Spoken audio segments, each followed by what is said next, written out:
Yesterday, we learned that AI is the science of making computers think intelligently, not magic, but mathematics. Today, we go one step further and discover the engine that makes it all work: machine learning. All right, so how do we actually get a computer to learn? I mean, really learn? Well, for the longest time, we did it the old-fashioned way.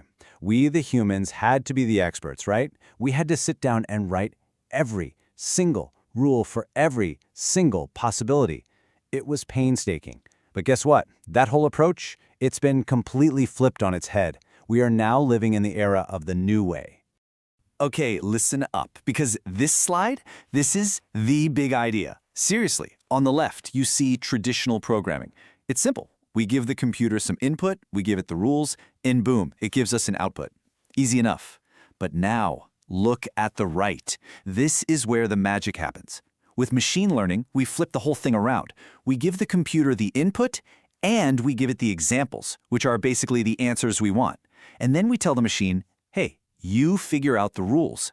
It's not just following our instructions anymore. It's learning the rules all by itself. This is a total, absolute game changer.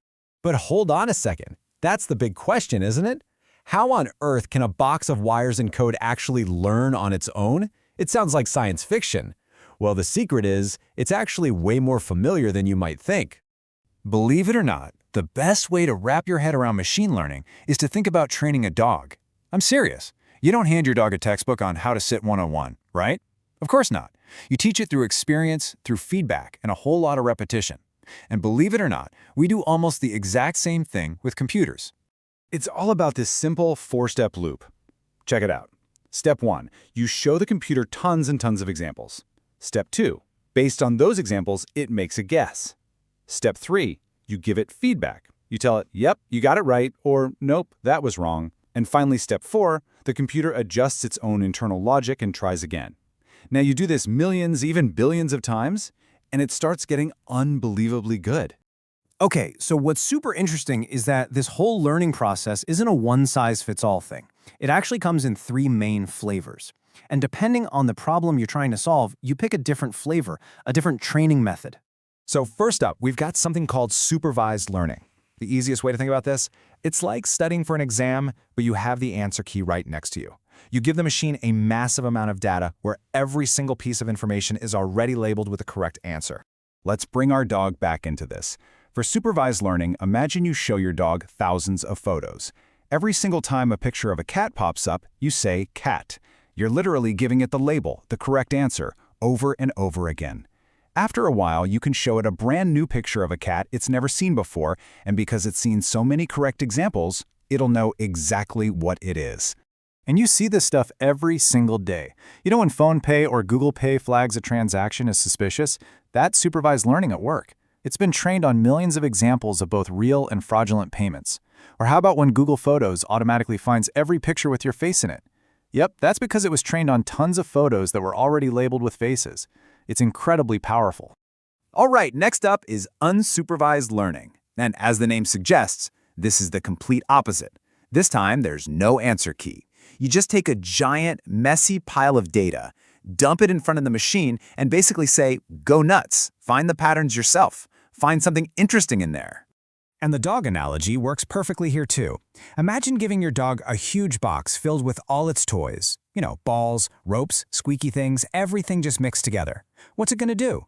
Without any instructions from you, it'll probably start sorting them into its own little piles. The round things here, the long things there.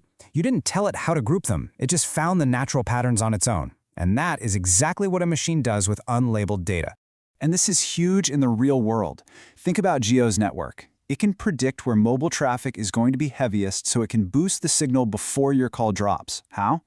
Unsupervised learning, finding patterns and user data. Or when you're shopping online and an app recommends products you might like.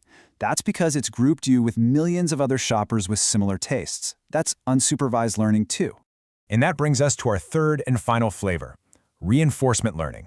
Now, if you thought the other analogies were close, this one is the most direct parallel to how you'd actually train a pet. It's all about learning through pure trial and error, guided by one simple thing: rewards for good actions and penalties for bad ones.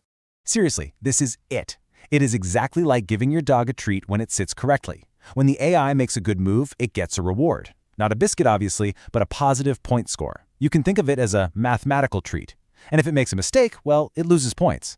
After doing this millions and millions of times, it just naturally figures out the best strategy to get the most treats, the highest score. And this is how some of the most mind-blowing AI systems learn. Self-driving cars, they learn to navigate traffic by being rewarded for every safe move they make. AI used in robotics and factory automation, yep, reinforcement learning.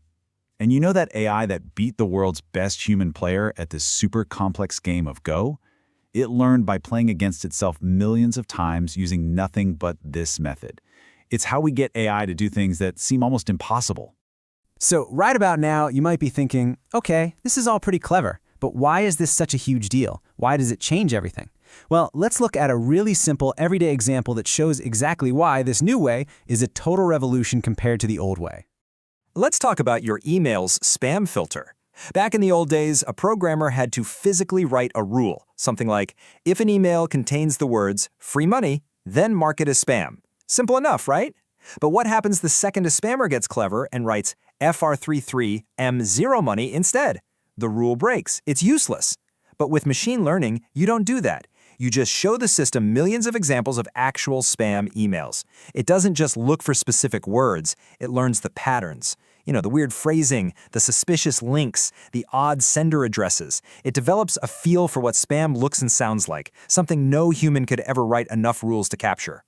And that, right there, is the heart of it. For really complex problems, the machine can find patterns that are just too small, too weird, or too numerous for any human programmer to ever spot and write down as a rule. The machine outlearned the human. That is the revolution. Tomorrow we go even deeper. We will look inside machine learning itself and discover neural networks. They are literally modeled on your brain. And the moment you understand them, everything about AI will click into place. See you in episode 3.